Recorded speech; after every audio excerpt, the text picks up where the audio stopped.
란 주제로 말씀을 드리도록 하겠습니다. 우리가 지금 광고 시간에 우리 영상 장비, 음향 장비 구입을 위해서 좀 기도해 달라고 했는데요. 지금 우리 교회가 이 코로나 상황에서 영상 예배를 송출하고 있지만, 유튜브로 송출하고 있지만 사실 휴대폰으로 임시적으로 하는 거예요. 좀 제대로 카메라와 제대로 이렇게 좀 갖추어서 좀 예배를 아무래도 계속 해야 되겠다라고 생각이 되어져서 좀 그걸 놓고 좀 같이 성도님들과 함께 기도했으면 좋겠습니다. 기도하시다가 감동되시는 분들은 예물도 준비해서 우리 교회를 위한 거니까요. 하나님 앞에 드려주시면 좋겠습니다. 무너진 제단을 수축하라라는 주제로 말씀을 드립니다. 오늘 말씀은 아주 흥미진진한 그런 전개를 보여주고 있습니다. 긴장이 흐르고 있지요. 엘리야는 홀로 있고 반대편에는 아합과 그의 신하들, 아합을 호위하는 군사들, 그리고 바알의 선지자들, 그리고 많은 이스라엘 백성들이 지금 엘리야의 반대편에 서 있습니다. 우리는 상식적으로 이건 상대가 안 된다라는 걸 알고 있습니다. 혼자 어떻게 일당 100도 아니고 일당 전체를 상대할 수 있겠습니까? 이건 승부가 기울어졌다 이런 개념이 아니라 이미 판결된 것이다, 이미 승패는 결정난 것이다 라는 그런 상황입니다. 그런데 엘리야의 모습을 보세요. 혼자 있지만 그는 오히려 사자처럼 의연한 자세를 가지고 있습니다. 조금도 의기소침하지 않고 혼자인데도 질 것이라는 두려움도 없습니다. 엘리야는 왜 이렇게 혼자인데도 떳떳하고 혼자인데도 주눅들지 않을까요? 나는 많은 사람들 앞에 있으면 주눅드는데, 저도 이렇게 단상에 섰지만 지난주에 마스크 벗는 것을 까먹었어요. 여러분, 이렇게 사람 앞에 서 있다는 거 이게 쉬운 게 아니에요. 그런데 여기에 한 4, 50명 계시는데 4, 50명 정도가 아니죠. 왕도 앞에 있고 많은 사람들이 있습니다. 목사님들이 설교할 때 가장 어려운 설교가 어딘지 아십니까? 목사님들 다 앉혀놓고 설교할 때가 제일 어렵습니다. 근데 지금 엘리야 앞에는 지금 당대 그 나라의 최고의 권력자인 아합이 있고 그의 신하들, 모략가요, 그의 조언가들이 다 모여 있고, 그리고 그를 호위하는 잘 훈련된 중무장한 군인들이 있고, 바알과 아세라의 선지자들이 있고, 그리고 그 주위에 그들을 암묵적으로 인정하고 옹호하고 있는 수많은 이스라엘 백성들이 있습니다. 그런데 엘리야는 조금도 주눅들지 않습니다. 의연합니다. 엘리야가 왜 이렇게 의연할까요? 엘리야에게는 하나님이 나와 함께 하신다, 나는 하나님 편에 있다라는 이런 믿음을 가지고 있었습니다. 그가 하나님과 함께 한다, 임마누엘, 하나님이 우리와 함께 하신다, 임마누엘의 신앙을 가지고 있었기 때문에 나는 하나님 편에 서 있다는 믿음을 가지고 있었기 때문에 그는 흔들리지 않은 것입니다. 주눅들지도 않은 것입니다. 많은 사람들이 나더러 그 입 다물라 라고 외치는데, 너만 하나님 믿냐라고 말하는데, 세상에서는 너만 유별나냐라고 말하는데, 여러분, 그 소리에 넘어져서는 안 됩니다. 주눅들어서는 안 됩니다. 입을 다물으면 안 됩니다. 물론 지혜롭게 얘기해야겠지요. 하지만 결코 말하기를 멈춰서는 안 되는 것입니다. 세상의 법칙은 숫자에 의해서 움직입니다.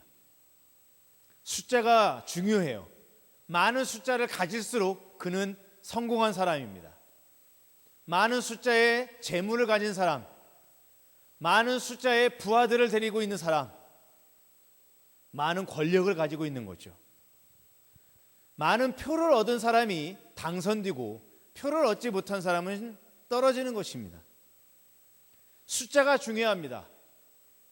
의사결정에서도 숫자가 많은 편이 이기는 것입니다.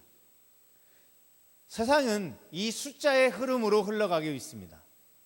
숫자가 많은 쪽이 무조건 우세합니다. 그러나 여러분, 세상과 달리 하나님의 세계, 영적 세계는 숫자에 의하지 않습니다. 오히려 영적 세계에서는 숫자가 하나님의 영광을 가릴 수도 있습니다. 오늘 본문 보세요. 영적 대결입니다. 숫자가 많은 쪽이 어디입니까? 숫자가 많은 절대 다수인 그들은 오히려 하나님의 반대편에 있습니다. 단 한 사람이지만 이 엘리야는 하나밖에 없는 그런 한 숫자이지만 그는 하나님 편에 있습니다. 여러분, 영적 세계에서는 숫자의 많고 적음이 중요한 게 아니에요. 단 하나, 하나님이 누가 하나님 편에 있느냐, 이게 중요합니다. 엘리야 앞에 있는 최고 권력자, 잘 훈련되고 무장된 군사들, 최고의 바알 선지자들, 그리고 그들을 암묵적으로 지지하고 인정하고 있는 백성들, 절대 다수지만 하나님 앞에서는 아무것도 아닙니다. 저는 이렇게 생각합니다. 하나님께서는 이 한 사람 때문에 이 절대 다수를 버릴 수도 있다라고 생각합니다.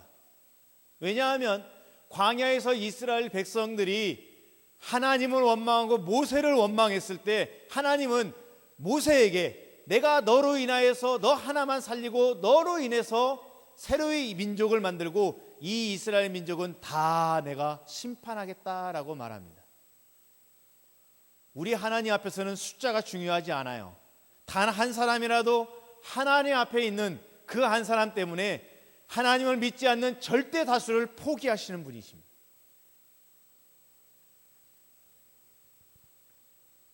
여러분, 세상의 거센 풍파, 그 거센 흐름 속에서 우리 성도는 그 거센 물줄기를 거슬러 올라가는 성도가 되어져야 됩니다. 그 흐름 속에 떠내려가는 성도가 되어서는 안 됩니다. 떠내려가는 성도들, 그들의 모습은 어떤 모습일까요? 그들의 모습은 21절 지난주에 살펴봤던 것처럼 하나님과 바알 사이에서 머뭇머뭇 거리는 사람들, 그들은 떠내려가는 사람들입니다. 머뭇머뭇 하려느냐라는 말씀 히브리어로 파사흐입니다. 파사흐. 뜻은 갈팡질팡하다 이런 뜻이 아니에요. 뜻은 절뚝거리다라는 뜻입니다. 장애인을 비하하는 그런 말이 아니에요. 온전해야 되는데 쩔뚝거리고 있다, 그런 뜻이에요. 또 하나의 뜻은 춤추다라는 뜻입니다. 그냥 아름다운 춤을 추는 발레리나의 아름다운 춤을 추는 그걸 말하는 게 아니라 어릿광대에 그 우스꽝스러운 춤을 추는 그런 춤추다의 뜻입니다.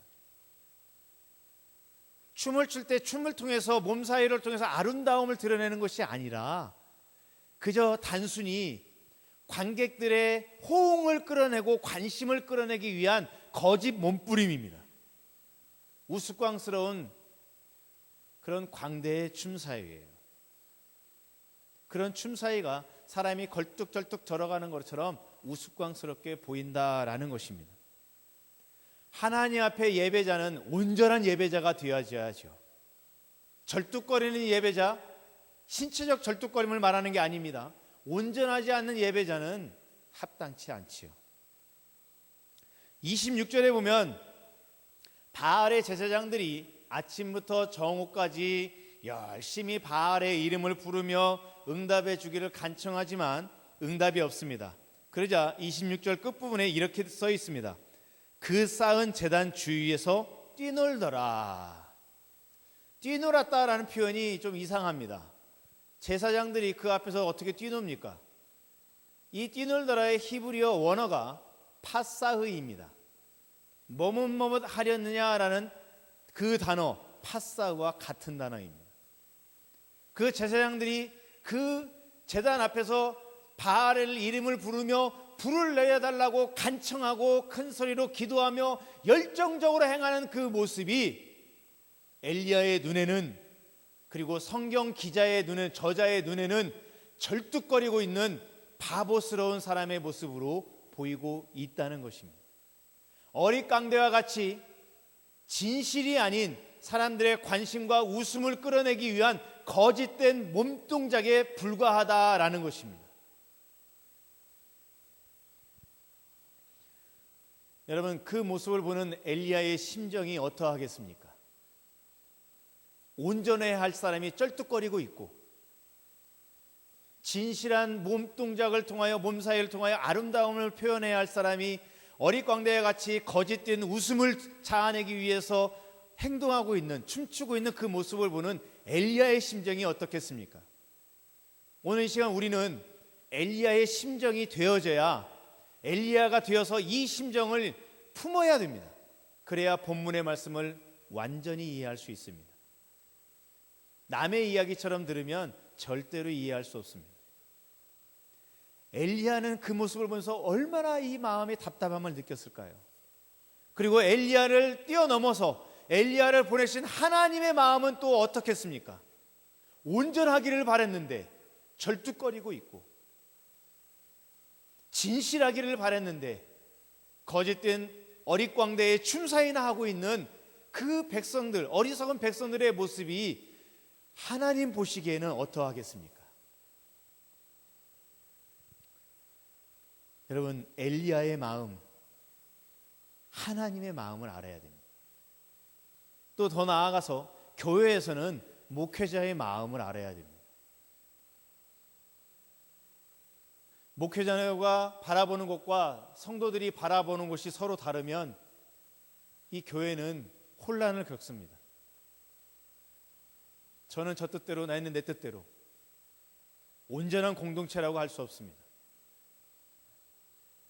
그럼 목회자가 성도들의 마음을 못 알아준다고 합니다. 물론 목회자로서 알아줘야죠. 알아줘야 됩니다. 그런데 여러분, 목회자가 성도들을 안전하고 잔잔한 물가가 있고 푸른 초장으로만 인도하면 그 목회자는 잘못된 목회자입니다. 왜냐하면 언젠가 분명 물도 마를 것이고 풀도 사라질 것입니다. 그러면 또 다른 목초지를 향해서 나아가야 돼요. 그러려면 언덕도 넘어야 되고, 때로는 계곡도 건너야 되고, 거센 물살도 건너가야 됩니다. 목회자가 성도들을 그곳으로 내몰아야 됩니다. 힘들지만 언덕을 올라가야 한다고 내몰아야 됩니다. 힘들지만 이 계곡 떨어지면 위험하지만 지나가야 한다고 말해야 됩니다. 근데요, 여러분, 목회자가 성도님만 너무 알아주면 마음이 여려서 그렇게 못합니다. 잔잔한 초장에 있기만을 원합니다. 그건 바른 목회자가 아니에요.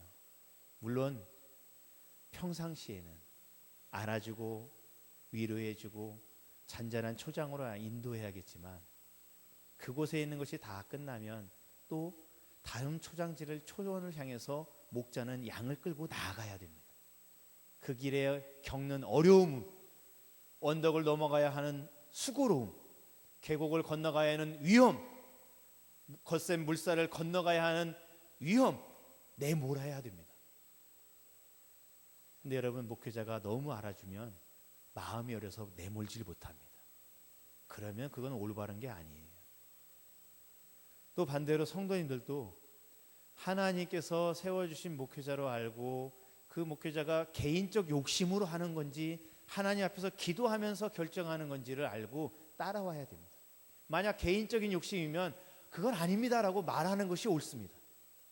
그런데요, 기도하고 마음에 고민되어서 얘기했는데 그건 아닙니다 하면 그건 잘못된 겁니다.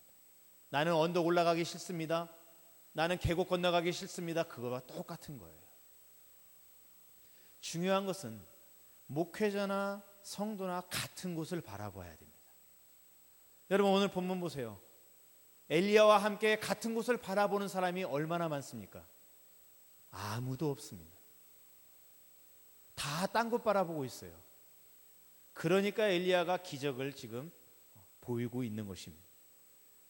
하나님의 사람이 바라봐야 하는, 하나님의 사람인 엘리야가 바라봐야 하는 것을 바라보지 않아요.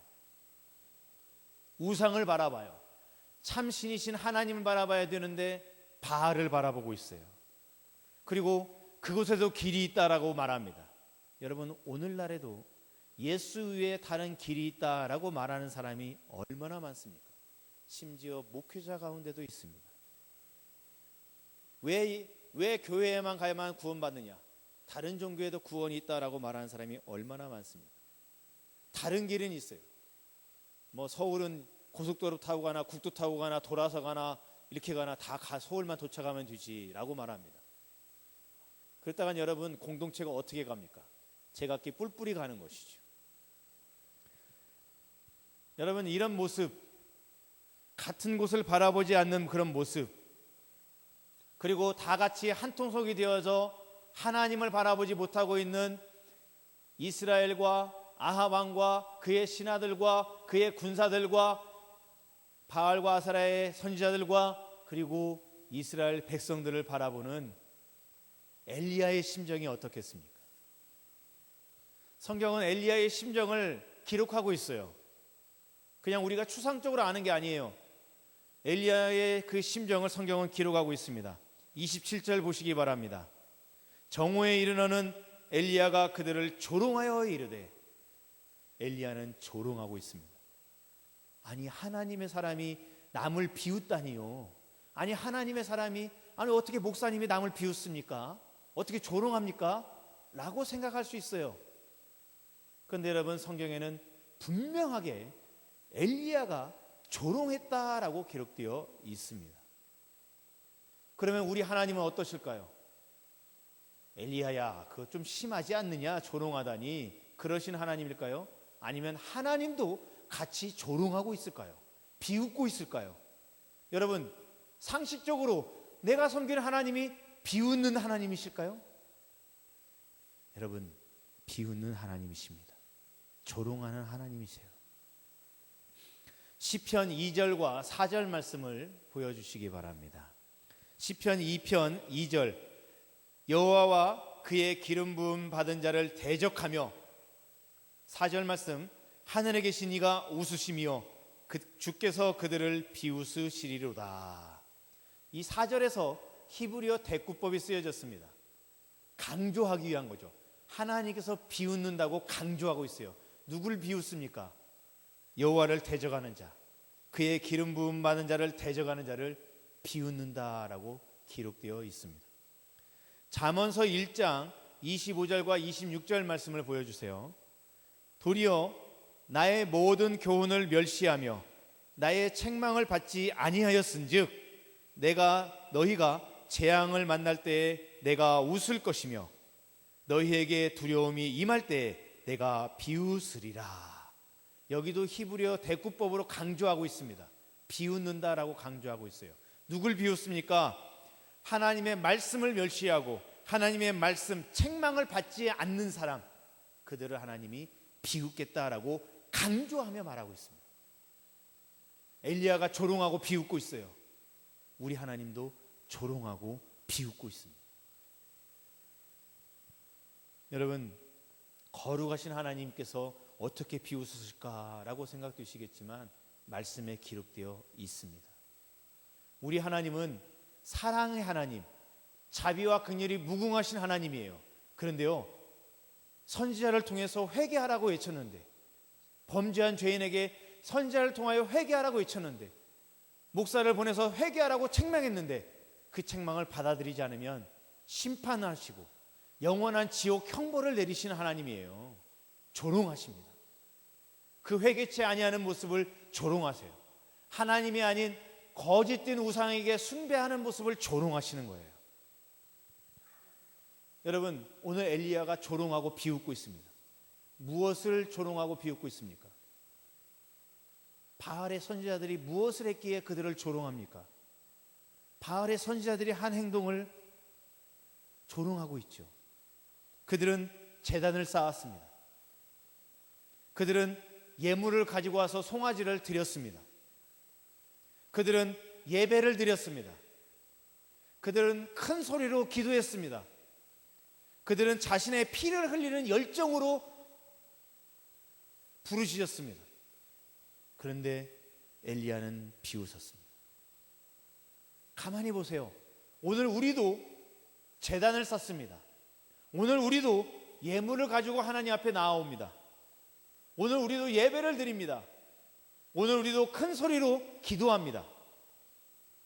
오늘 우리도 열정을 다해서 첫사랑을 회복하자 애쓰며 열정을 다해서 드립니다. 바알의 제사장들이 하는 행동을 우리도 똑같이 합니다. 그런데 왜 엘리야는 그들을 조롱했을까요? 그러면 우리가 예배하고 있는 모습도 조롱하고 있는 것일까요?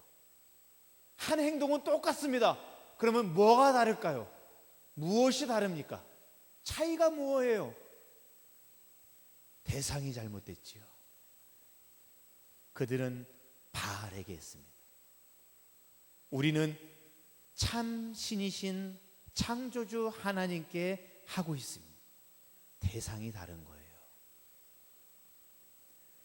사실 여러분, 이 바알의 제사장들이 한 행동들 자세히 보세요. 얼마나 열심히 있고 얼마나 열정을 냅니까?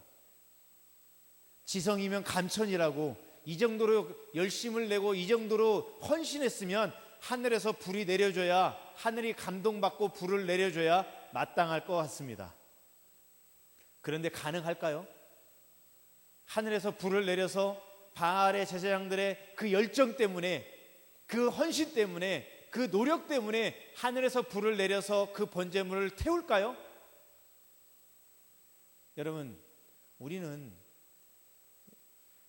갈멜산의 이 영적 전쟁의 이야기를 다 알고 있기 때문에 절대로 불이 내리지 않습니다 라고 알고 있어요.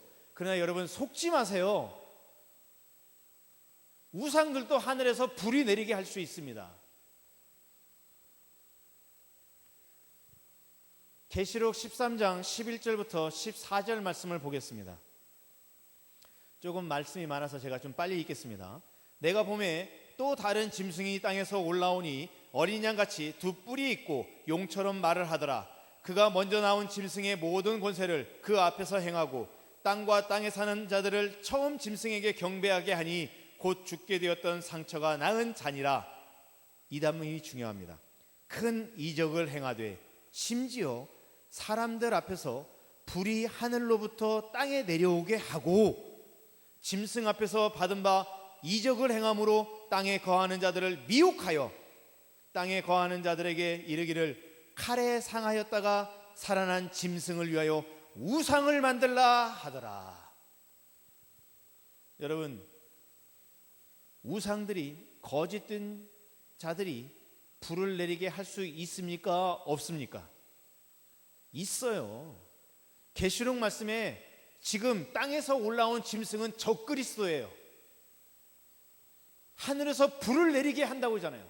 그래서 그것을 본 사람들을 미혹하게 해서 우상을 만들라라고 말한대잖아요. 여러분, 오늘날 우리가 사는 이 시대가 말세입니다. 우리는 언제 예수님이 재림하실지, 오늘 재림하셔도 아무런 이상이 없는 그런 시대를 살아가고 있습니다. 곳곳에서 방화와 전쟁의 소리가 들려오고 있고 곳곳에서 전염병의 소식들이 전해지고 있습니다. 우리도 지금 당장 코로나 때문에 이렇게 영상 예배와 또 이렇게 현장 예배로 나눠서 하고 있지 않습니까? 지금 당장 예수님이 오셔도 이상하지 않는 그런 시대예요. 거짓된 자들이 하늘에서 불을 내리게 할 수 있습니다. 이단 종교의 거짓된 적그리스도들이 여러분 설교하면 거기에 모인, 미혹되어 모인 사람들이 은혜 안 받는 줄 아십니까? 다 은혜 받아요. 심지어 병든 사람이 낫는 경우도 있습니다. 제가 신학교에서 타종교에 대해서 배우면서 그들의 교리와 그것들의 잘못된 것을 배우면서 들은 말씀 중에 타종교에서도 귀신을 쫓아낸대요. 제가 그래서 우연히 영상을 찾아봤더니 머리를 탁 미시고 반짝반짝 빛나는 분이 나무로 만든 목탁을 두들기면서 귀신을 쫓아내는 영상이 나와 있더라고요. 제가 호기심에 봤습니다. 귀신이 나갑니다. 여러분, 거짓 종교에서도 하늘에서 불이 내려요. 그들의 예배처소에서, 그들의 모임에서 설교자가 설교하면 은혜가 임해요. 병마가 떠나가요. 귀신이 쫓겨나가고 병이 고쳐져요. 여러분, 그래서요, 성도는 기적 보고 움직이면 그 성도는 망합니다. 기적이 중심이 아니에요.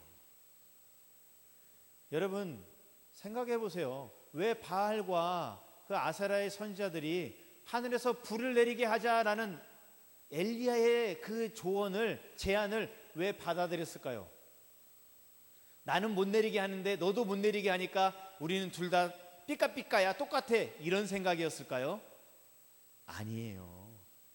그들이 우상의 힘으로 불을 내리게 전에 해본 적이 있다는 거예요. 그리고 사람들을 그것으로 미혹해 했다는 거예요. 그리고 우상을 섬기게 했다는 거예요. 그것이 꼭 말세에만 이루어지는 게 아니에요. 우리 시대에도 이루어지고 있어요. 거짓 종교에서 병 나은 사람들 많아요. 전남 장성에 할렐루야 기도원, 파주에도 있었죠. 할렐루야 기도원, 김계화 원장이라고. 제가 전에 한번 얘기했을 거예요. 제 친구, 허리가 아파서 5분 동안 앉아 있을 수 없어서 고등학교 때 자퇴했던 친구 이야기. 그 친구 김계화 원장이 그 허리를 긁어가지고 성령 안수라고 하던가요? 긁어가지고 피했어요. 근데 고쳐졌어요. 5분도 못 앉아 있던 애가 그래서 학교를 자퇴했는데 지금 달리기 잘해요. 심지어 넓이뛰기도 잘해요. 허리 아픈 사람은 넓이뛰기, 뜀뛰기 절대 못합니다. 잘해요. 고쳐졌어요. 여러분, 기적을 쫓아가면 안 돼요. 기적이 중요한 게 아니에요. 누가 그 기적을 일으키냐가 중요한 거예요. 땡중이 귀신을 쫓아냈어요.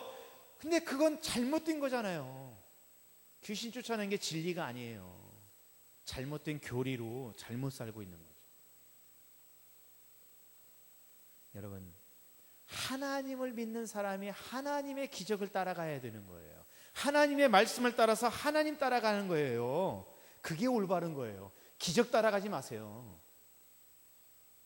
나중에 그 김기아 원장 어떻게 밝혀졌습니까? PD 수첩에서 다 밝혀냈죠.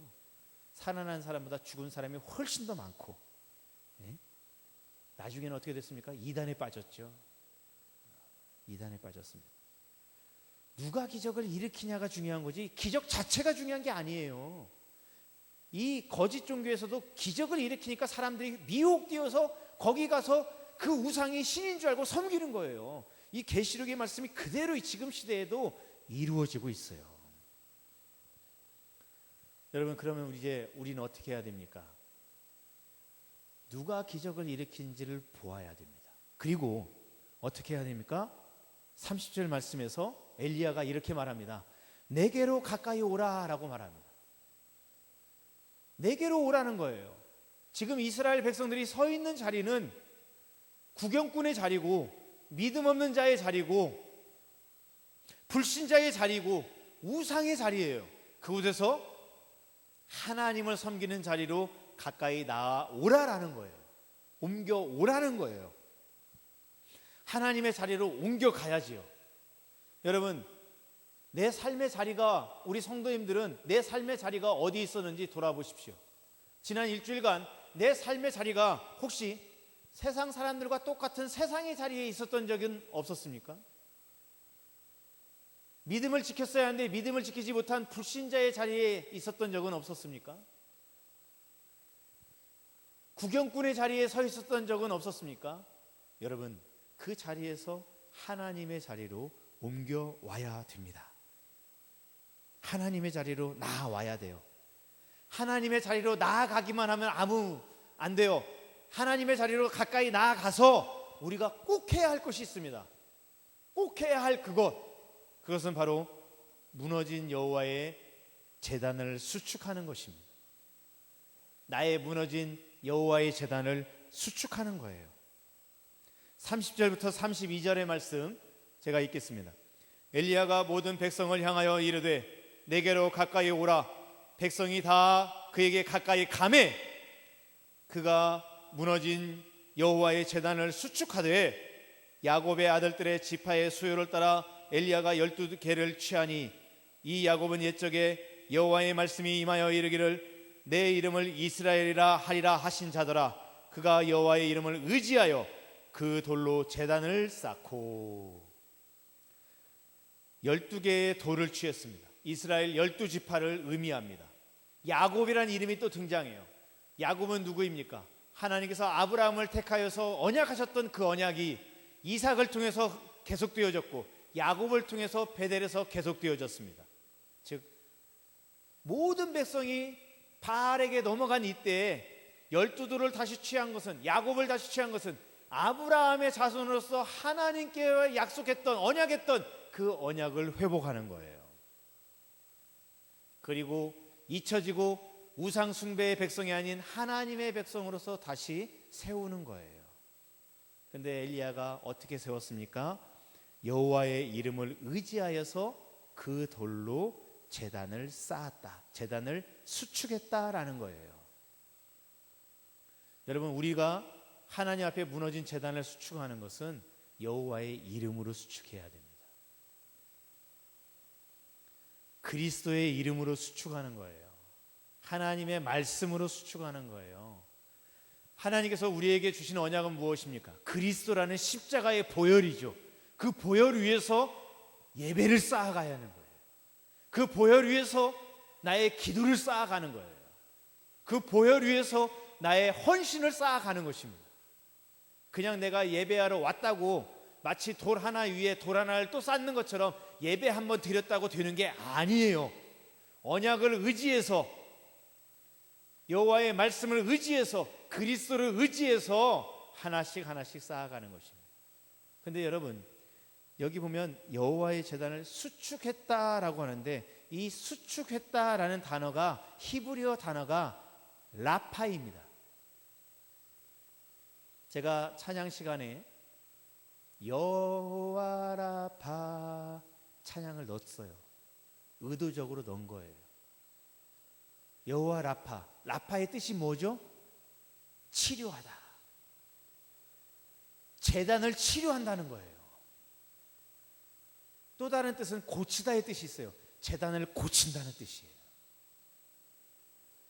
여러분, 치료하다, 고치다는 것은요, 하나님 앞에서 치료받고 고침받는 것은 어떻게 이루어집니까? 내가 회개할 때 이루어지는 거예요.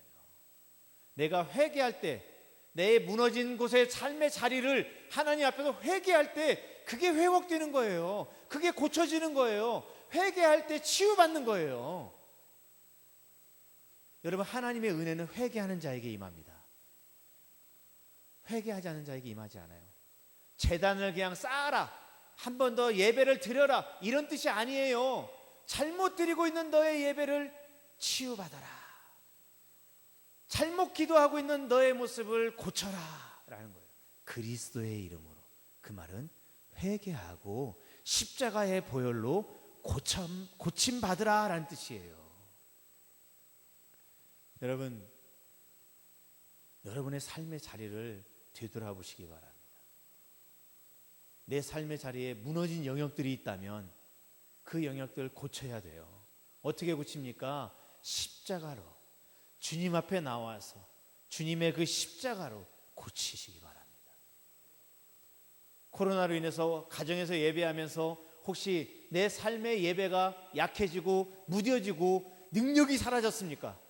여러분, 주님 앞에 가까이 나와서 십자가의 보혈의 은혜 앞에서 고침받고 치유받기를 축원합니다. 가정에서 예배하고 또 교회를 자주 오지 못하니까 나의 기도의 생활이 약해졌습니까? 무뎌졌습니까? 연약해졌습니까? 여러분, 기도의 자리로 나아오셔서 무너진 기도의 자리를 그리스도의 이름으로 치유받고 회복받으시기 바랍니다. 여러분, 가정이 약해지셨습니까? 내 직장이 약해지고 있습니까? 내 마음이 약해지고 있습니까? 내 삶의 어떤 한 영역이 약해지고 있습니까? 여러분, 하나님 앞에 가까이 나와서 십자가의 그 보혈로 고침받고 치유받으시기를 축원합니다. 아모스서 9장 11절에 그날에 내가 다윗의 무너진 장막을 일으키고 라고 말씀하고 있습니다. 무너진 다윗의 장막을 다시 회복시키시겠다라는 것입니다. 어떻게 무너진 다윗의 장막을 회복합니까? 다윗의 장막은 성소와 지성소를 가로막는 휘장이 없었어요. 휘장이 없는 곳이에요. 그래서 그날에 회복시키신다라는 것은 그리스도가 회복시켜 주신다 이런 뜻입니다. 그런데 여러분, 이 뜻은 또한 오늘날 내 삶의 무너진 삶의 예배의 자리를 회복시켜 주시겠다라는 말씀도 됩니다. 어떻게 회복될까요? 회개하는 자에게, 회개하는 성도에게 회개의 치유의 은혜, 고침받는 은혜를 허락해 주시는 것입니다. 여러분, 무너진 내 삶의 재단을 회복하시기를 주님의 이름으로 축복합니다. 우리